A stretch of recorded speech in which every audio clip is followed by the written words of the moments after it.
বাংলাদেশের ৩২ মৎস্যজীবীকে ফেরানোর উদ্যোগ, পদ্মা পাড়ে ফেরানোর ব্যবস্থা ভারত সরকারের। বাংলাদেশে আটক ৪৭ ভারতীয়কেও ফেরানোর তৎপরতা। আজই দেশে ফিরছেন ৪৭ ভারতীয় মৎস্যজীবী। বিকেলে জলসীমান্তে মৎস্যজীবীদের হস্তান্তর করবে দুদেশের উপকূলরক্ষী বাহিনী। আপনি কতদিন? বাংলাদেশ থেকে জেলার নাম কি? ভাগেরহাট। কতদিন আগে আটক হয়েছিলেন? 3 মাস। ট্রলারে মোট কতজন ছিলেন বলছেন? 13 জন।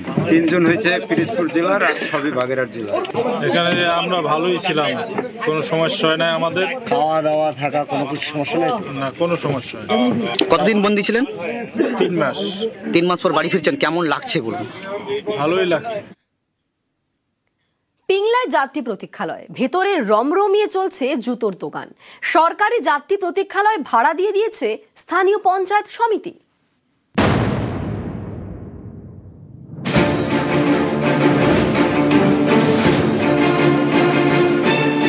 যাত্রী প্রতীক্ষালয় রাজ্য সরকারের টাকায় তৈরি করা, সেখানে চলছে জুতোর দোকান। হোর্ডিং লাগিয়ে রমরমিয়ে চলছে জুতোর দোকান। যারা পথ চলতি মানুষ তারা একটা অসুবিধার মধ্যে পড়ে, আমাদেরকে জিজ্ঞাসা করে যে এখানে প্রতীক্ষালয় আছে, চালু হচ্ছে না, কি ব্যাপার। তখন আমরা বলি যে এটা শুরু হয়েছে, কিছুটা অসুবিধার মধ্যে আছে, মানে জলের সমস্যা, জল নেই। খাল খননের সময় যে মেন লাইনের পাইপটা ওইটা ছিঁড়ে যায়, তারপরেও কাজটা আর হলো না। তো সেই থেকে কেউ আর সচেষ্ট হয়নি কাজটার প্রতি। কি মনে করছেন এটা চালু হলে অনেকটা সুবিধা? অনেকেই সুবিধা।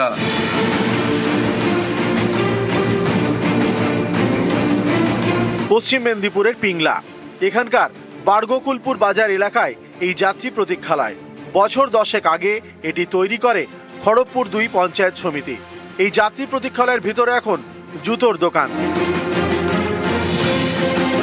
দোকানদারদের বক্তব্য, বছর খানেক আগে এই যাত্রী প্রতীক্ষালয় তাকে ভাড়া দেয় তৃণমূল পরিচালিত পঞ্চায়েত সমিতি। বছরে ৬,০০০ টাকা ভাড়া।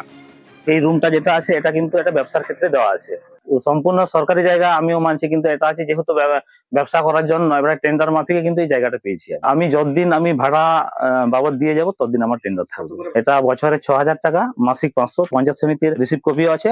এই যে আমি পঞ্চায়েত সমিতির প্রত্যেক মাসে বার্ষিক একটা ভাড়া দিই, তার জন্য এটাও আছে। রাত্রেবেলায় জোয়ার আড্ডা ফাড্ডা মদ ফদ এইসব বিভিন্ন রকম চক্কর হতো আর কি। অযত্ন ছিল বলে ওইখানকার পঞ্চায়েত থেকে আবেদন করে যে এই ঘটনাটা যত্নে রাখার জন্য যখন সরকারের প্রয়োজন হবে তখন ছেড়ে দিতে বাধ্য থাকবে। ওটা ওরা দিয়েছিল, আমরা এখানে ওটাকে পাস করেছিলাম। অন্য কোনো ব্যাপার নয়, জাস্ট যত্নে রাখার জন্য জিনিসটা করা হয়েছে। জিনিসকে যদি প্রয়োজন লাগে 7 দিনের ভিতরে তুলে নিতে বাধ্য থাকবে।